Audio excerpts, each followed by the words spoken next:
chairman of our Legislative Action Committee. Jeff Miller is the former state assembly member that served our area. He also served on the Corona City Council as well as the Parks Commission. He's done a lot of volunteer work, but he also, most importantly, in my eyes, he also has owned his own business. So he gets it. He understands how to work, what it takes to have a business and operate through a business. As well, he has worked both sides of the aisles in Sacramento, and he's a great connector of people. Please welcome our chairman for the Legislative Action, Mr. Jeff Miller. Thank you, Bobby. I wish I looked a little bit more like my old picture on the speaker's patio there, but oh well, getting old is fun, isn't it? Anyways, good morning. Hello. As Bobby said, I'm Jeff Miller. I'm the chair of Legislative Action Committee for 2022. I'm glad everybody is here today to join us. Today's agenda is jam-packed with a tremendous amount of information. And before we get into that, I just want to thank our sponsor for today's event. Today's event is sponsored by Citrus Valley Medical Associates. Are we on the, there we are, yep. Citrus Valley has been in our area since 1998 with roots going back 3 generations. They have 5 locations with 44 providers, including specialties in cardiology, gastrointestinal, and neurology, among others. They also have an urgent care that's available 365 days a year. Thank you, Citrus Valley Medical Associates, for sponsoring this meeting. As a reminder, please use the chat button and send any questions that you have to the chamber host, and we'll make sure that we get those answered appropriately. And with that, I'd like to now introduce Stephanie Shapiro, Vice President of Communication and Events, to share some great information. Thank you so much, Jeff. I appreciate it. And thank you all for allowing me the opportunity to share with you today and each week. Last week, I got so excited they gave me a microphone. I just talked way too long. So I'm going to give you some brief updates. And as always, if you want any further information, just put it in the chat or send me an email afterwards and we'll get you squared away. So first thing I wanted to share is the 2022 edition of Corona the Guide and Business Directory is available now. It's on our website and the physical copies are going to be mailed out to you next week. We are super excited to debut this for the community. There's a wonderful article in there from our mayor talking about what's coming in Corona, as well as things on education, new industries. So you'll definitely want to check out your copy ASAP. If you have a business where you have a lot of customers, like a doctor's office, a hotel, a restaurant, or anything of that nature, and you would like extra copies for your lobby to hand out to your guests, please let us know and we'll make sure to get you a stack of those. Also, coming up next week is our installation and awards gala. This is where we will install our board of directors for the year. They're already hard at work for the business community, but we're going to officially induct them. And we're also going to be recognizing 2021 businesses of the year and some really incredible individuals as well. I told you last week, this is my favorite event. That hasn't changed. I really hope to see you there. We will have masks available for anybody who might be a little bit iffy about being in a big crowd. And we're anticipating a really great evening. We also have available, I mentioned some of the prizes for the opportunity drawings that we have last week. That list has grown. So we now have 15 prizes valued at $500 or more, and you don't have to even come to the event to participate in that. So if you would like more information, Anthony's going to drop a link in the chat to our store where it's got the what the prizes are and how you can participate. And we really hope to see you there. Today is the last day to get your tickets. So if you've been thinking about coming, today's the day. In just a couple of weeks, we are hosting a community meeting about downtown revitalization. We're doing this with the city of Corona. They're bringing in their experts to to facilitate the conversation. And we would like anybody who has an interest in the downtown, which should be all of you, to come and be a part of that. We're going to be roundtabling it, having discussions and problem solving together. It's going to be limited to just the early morning. You'll be back at work before 10 o'clock, and we really want your opinion. It's going to make a big difference in how things happen in the area. And so it's free to attend. Please mark that on your calendars for Tuesday, the 25th of January. Coming up that same week, we have our first Good Morning Corona of the year. We'll be featuring District Attorney Mike Hestron as our keynote speaker. We have all of our speakers lined up and our themes for the whole year. I'm going to put in the chat a little bit later what the dates are so that you guys can mark them in your calendars. But we would love to have you there at this event sponsored by Vulcan Materials Company. And there's lots of opportunities for you guys to get involved throughout the year as an attendee, an exhibitor, sponsor, or many different ways. So hope to see you there on the 28th. And as a reminder, we always do an early pricing special, valid for 1 week or before the event. And lastly, before I turn it over to Bobby, I just wanted to share with you again about a couple of our team members here at the Chamber that are accessible for your needs beyond the event realm. And this is Robert and Tammy. And you can see their pictures and their contact information on the screen now. They are the go-to experts here at the Chamber on how to market and grow your business with the resources that the Chamber has available, both in the membership arena as well as in advertising and sponsorship opportunities. There are also opportunities to market your business for free with the Chamber by referring new members. So we have incentives all the time. We make sure that the best things that we have going on aren't just for new people coming into the Chamber, that we take care of our longstanding investors as well in the community. So with that, I would like to turn it over to our President and CEO, Bobby Spiegel. Thank you so much, Stephanie. And I'm so looking forward to all the events that you shared about. What I wanted to focus in on is what we do here every single week on this call. And we put these briefings together to cover as much legislative information to give you the insights and the ability to make some decisions on what you want to do to operate your business and areas that perhaps you want to join us in a letter writing campaign or in getting our voice told to the elected officials. This week, we will be speaking on the governor's newly proposed budget. And next week, we'll be discussing the first new bill review of the year, as well as the Corona 2030 plan. And that will be the beginning of it. We'll have a lot of different times throughout the year to update on the Corona 2030. What we're looking for is not something that's just going to happen this next year, but a decade out from now, so that we can make sure that we are prepared as business owners, that we equip you with as much knowledge and information as possible. So we appreciate your time. We know that you give up 28 to 35 minutes every week to be on this call, and we do appreciate you for being here. I'm going to turn it back over to Jeff Miller for him to take care of the rest of the meeting. Thank you.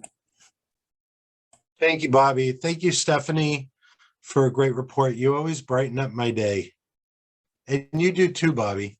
So thank you. With that, let's get into the meat of the matter. So our legislative advocate is Jeff Gibson. Jeff has 4 decades of experience working in Sacramento, in Washington, D.C. on projects from the 9115 interchange and freeways to Jessica's Law. He's worked on endangered species and water conservation issues. His thorough analysis helps us act on projects and initiatives and bills that help make a difference in shaping our community and help our business community. He's the owner of Occidental Communications Group. He has extensive knowledge of complex political issues, and he has great relationships in Sacramento, Washington, and locally that help us evaluate our agenda and platform so we can make informed decisions.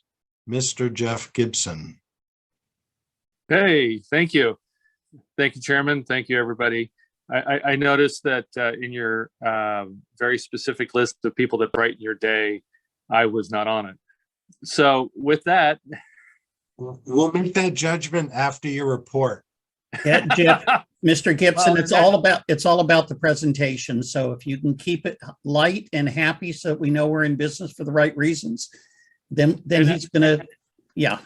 and out in 15 minutes. All right. So with that, inflation is the highest it's been since 1980.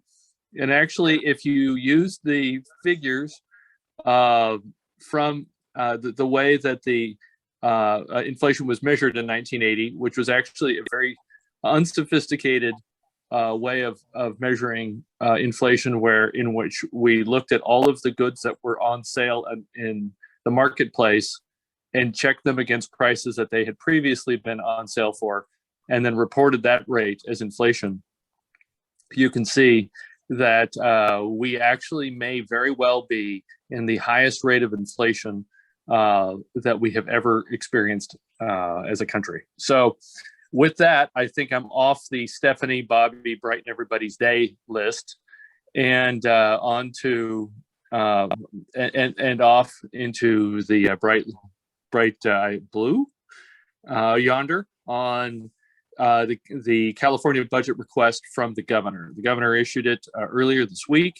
He made headlines that you may be seeing, in which he backed universal health care for anybody that qualified for Medi-Cal, regardless of any sort of residency status, any sort of other issue. As we've reported here extensively, the Medi-Cal system loses up to 1/3 of its expenses to fraud every year.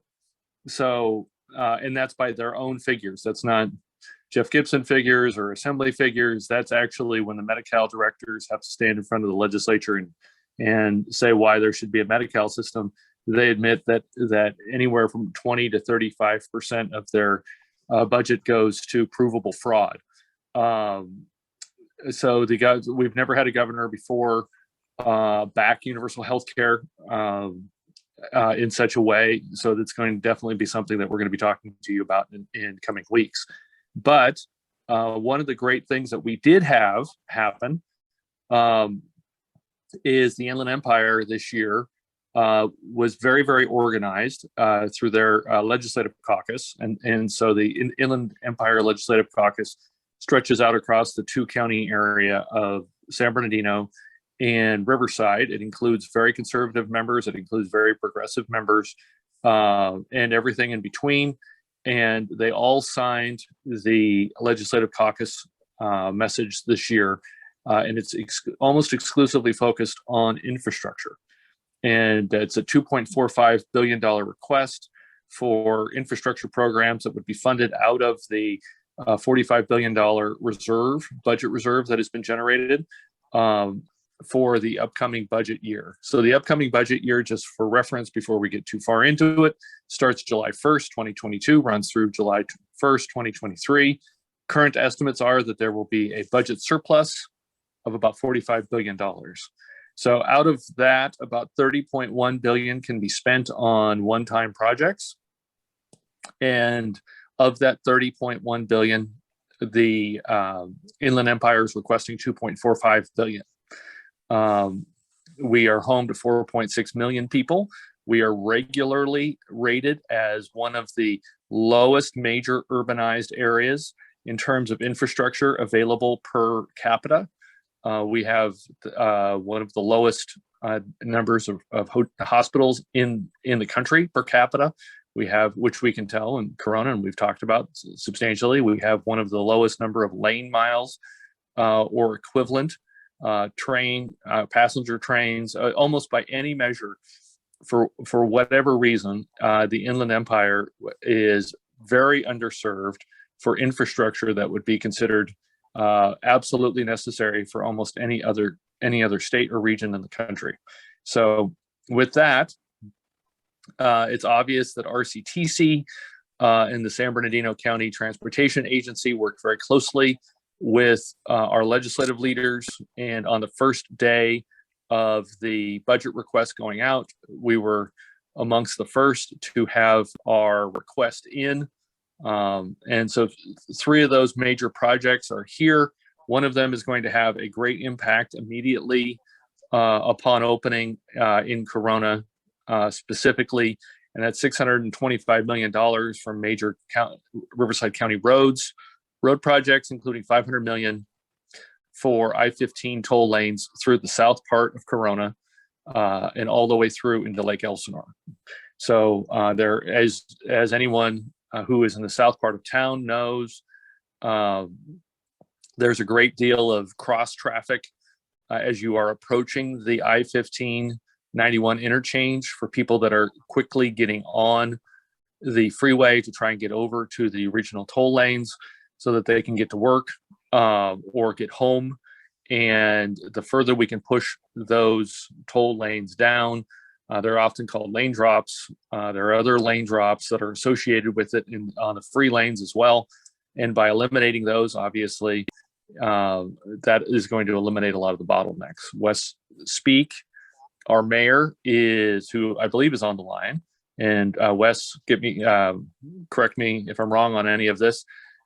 This has definitely been something that he's been working on for a very, very long time, well before he was in on city council, well before he was mayor, because this is a very very practical issue almost all of us have faced.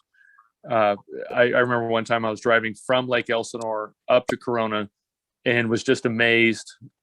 And I'm obviously very familiar with the freeways, but just amazed at the cross traffic that was going on at Wyrick or down into Temescal Valley, and the design that needed to be done to eliminate that. So that we have a formal request now on day one into the legislature, and now we can start to negotiate on that, which is, it's always good to be organized, always good to be first. We will keep you updated as we work toward supporting everybody on those. One of the main reasons that this letter and these requests are structured this way is because there's federal and state rules for alternative modes of transportation that are often called multimodal rules.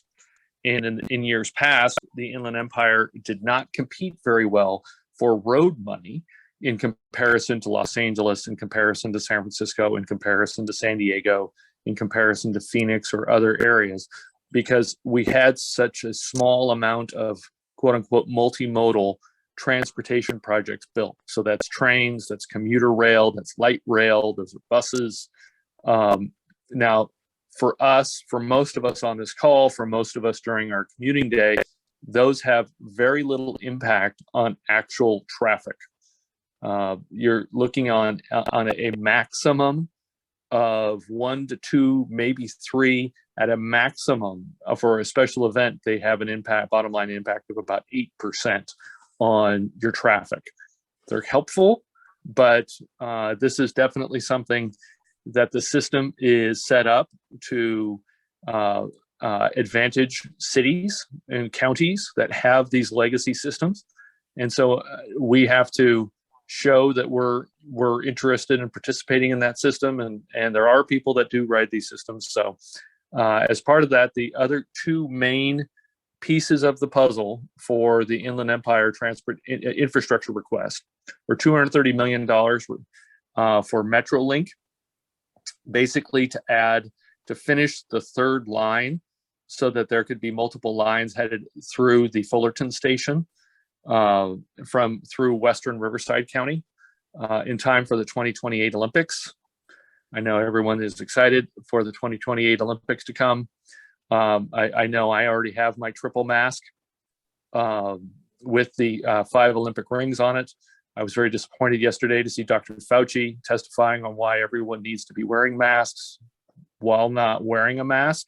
But that didn't dissuade me at all to go to the LA2028.com, and I've got my tracksuit and my headband, and we're going for it. And I'm going to be riding MetroLink as I go, because when you're going to the Coliseum, You definitely don't want to have a ride. You want to have your Metrolink pass. So that's just my experience. So with that, so we have $230 million timed to be completed. If it makes it through the budget process, always a big if, it would essentially free up Metrolink space in time for the 2028 Olympics. That's how it was billed in the letter. I'm just passing that on to you.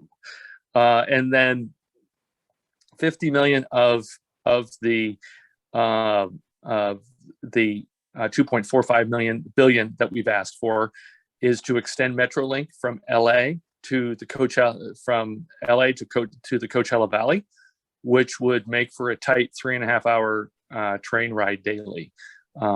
They're trying to get daily service going to Palm Springs, just in case Jeff Miller gets caught down at Union Station in Los Angeles and he needs to get to the Palm Springs Film Festival. He can do that in a short 3.5. He can either drive himself in about 2.5 hours, or he can take the 3.5 hour train and have the benefit of having no car in 115-degree heat. So those are the requests. The reason that I, as someone who does this on a regular basis, really appreciate the sophistication here is that 625 million, a huge amount of the money that's being requested, is being spent on roads, things that are going to impact 92 to 98% of the people that commute in Riverside County, is going to be getting some road money. So we will keep you up to date as people like West Speak and Karen Spiegel and RCTC and everyone else, along with us, petition our legislators for those dollars. Any questions? Hey, really quick, Jeff, I just wanted a quick clarification. Thank you for that. That's very accurate. In fact, we were just actually on our RCTC call. We're just wrapping up. In addition to that 2.5 or 2.45 billion that we're asking for, there's approximately $20 billion in additional funding that's for the Caltrans SHOP program, which is the State Highway Operations Protection Program. And we're going to really be pushing for all the cities in West Riverside County, especially Corona, that we allocate some about $30 million into the fixing the lane drops on the 15. I'm going to make a concerted effort with our state legislators and with Caltrans itself, because this is a project that they should take on. They've identified it as something that needs to happen. That was at our urging back in 2019. And I'm really hoping that we can get some traction this year and establish it not only as a project, but get it funded through that State Highway Operations Protection Program. But thanks, Jeff. That was a great summary. Perfect. Oh, thank you. Thank you. And thank you for your good work. No, this is it. And it's, as that shows, it often isn't the $500 million project. It's the $1 million project. It's the restriping. It's the $30 million project that really cuts down on time. And as commuters, we understand, right, that if you could take 5 minutes off somebody's trip one way twice a day, I mean, that really does add up over time. I think Jeff Miller once said that. So on to the state budget outline, which was, so this is the governor's as of about 2 o'clock yesterday afternoon. Then he stepped up into the microphone and said, one of the things I really didn't get into in the budget outline is that I'm now in favor of universal care. So take that with a $125 billion grain of salt. The numbers I'm about to give you, because universal healthcare is going to be extremely expensive and is not a one-time expenditure, but so far in the budget year, we've got 20, and you can see here on the slide, you've got $20.6 billion intended in one-time discretionary improvements and expenses. So there's a one-time. One of the things that we spend a lot of time on and focus on are making sure that these one-time expenditures do not actually start a permanent program, because that puts us into a structural deficit as soon as those surpluses go away. Which we have been in before, but those funds will be drawn down out of a $45.7 billion surplus. So that's a lot of dollars that, as we've already gotten into, the Inland Empire will be working towards. Others will be working towards as well. 119 billion for K-14 education, including 16.1 billion in one-time spending from the projected surplus. If that sounds like a lot of money, that is, given that 9 short years ago, that would have been the entire state budget. So if you're doing math, I know we live in high inflationary times, but doubling the size of your budget in 10 years when your population is stable generally qualifies as a large expansion in the money available for government to use for its programs. But so we have a $119 billion K-14 budget. And in very good news for each of you, so this should get me onto the Stephanie Bobby list. The governor has asked that $3 billion be put towards the unemployment insurance system so that we can remain solvent in the federal system and not have to turn to taxing every employer $420 per employer. And so $3 billion is a lot more than the billion that was offered last year in the 50 million, I believe, that made it into the final budget. So that's how this is largely going to break out. It depends upon whether or not the legislature sees it as much of a huge threat to employers like yourself as we do. So with that, I can take any questions, and please direct all complaints to Jeff Miller. Yes, thank you, Jeff. Anthony, any questions?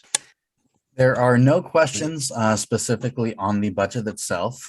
However, we did have a question pop up regarding any updates on the, one second, please. Any updates on the ports? Yes. So in terms of, so the biggest updates on the ports that are available are they have $1 billion in the current budget for infrastructure improvements. Transportation Secretary Buttigieg was crowned the man that saved Christmas by the mayor of Los Angeles, Eric Garcetti, yesterday at the Port of Los Angeles. One of the things, if you go to the coast now, you don't see as many ships, but that is because ships are back in their loitering positions. So ships loiter if they're running a little bit ahead, and traditionally they do not come in so close to shore when they are loitering. So it's curious that as soon as a bill gets passed, suddenly ships are allowed to go back beyond Mexico. But you know, that's kind of the way that goes. But yeah, I mean, in terms of, I'm not sure but those would be the major pieces of the puzzle. They've got some money coming in starting for the next year, but they're still, I mean, I don't know if anybody else has seen bare shelves at their local markets. So I mean, there's we've got a long way to go on the supply chain issues. Thank you, Jeff. And we did have one more question pop in. Could you give an update on the vaccine mandate for employers with 100+ employees? That was heard before the Supreme Court, which has indicated that they will give a ruling. They may very well give an expedited ruling. In April, there were six that saw that this is likely going to well extend beyond what the federal government has the authority to do. And so, you know, we'll just have to see. But currently, everything has stayed on any sort of employer mandate. So yeah, at this point, you know, you're rocking and rolling and going to the stairway to heaven. If you, I'm trying to come up with ways to work in Mr. Miller's Led Zeppelin shirt into the routine today. So thank you. I promised I would wear it today, so I didn't want to let anybody down. Sure. But yes, So so just- to wrap up, there is no federal mandate. Yeah. All right, Anthony, is there anything else? there Anthony, are is there no anything other else? questions. Okay, great. Well, as you know, I like to jump off the agenda a little bit. I just want to take a moment and put Paul Bender on the spot. Yep. Paul Bender Badesha is going to be installed as our new chair of the board at the installation event next week. And Paul Bender runs a very successful employment agency. And I want to give her an opportunity to say hi to everybody, if she doesn't mind. Everybody. Yeah, there you go. That was thank you so much. That's a bit of a surprise. You woke me up. Yes, so excited and honored to be the chairperson of the chamber for 2022. And I'm still writing 2021 on my check. So that's, first of all, I'm giving away my age, right? I write checks, but also I can't quite believe that we're here. What happened to last year? But it's so exciting. We're really, we have a fantastic board. And I have to give a huge shout out to Bobby Spiegel and his amazing team, that they make taking on any position with the board a complete honor, because they do so much behind the scenes to enable us to succeed. So Jeff, thank you. You probably shouldn't have given me like 10 seconds, because I'll take 10 minutes. But I just want to say, That's okay. in the guide or the magazine, you can read, I think it was the magazine, a newspaper, that I came to this country at the end of 2002 as a new immigrant, and I was a stay-at-home mom. And thanks to the support of the chamber, I knew nobody really in town, and I was able to open my doors and keep them open through 2 recessions. And so I cannot thank the chamber enough, and I hope in a small way I'm able to return some of what they've been able to give me and the whole business community. Thank you. We look forward to seeing you all next Thursday. It's not too late, right, Stephanie? I think we'll make exceptions if somebody hasn't got a ticket and they would like to join us next Thursday. Please let us know today. Yes, today. Today's the exception. Yeah, wonderful.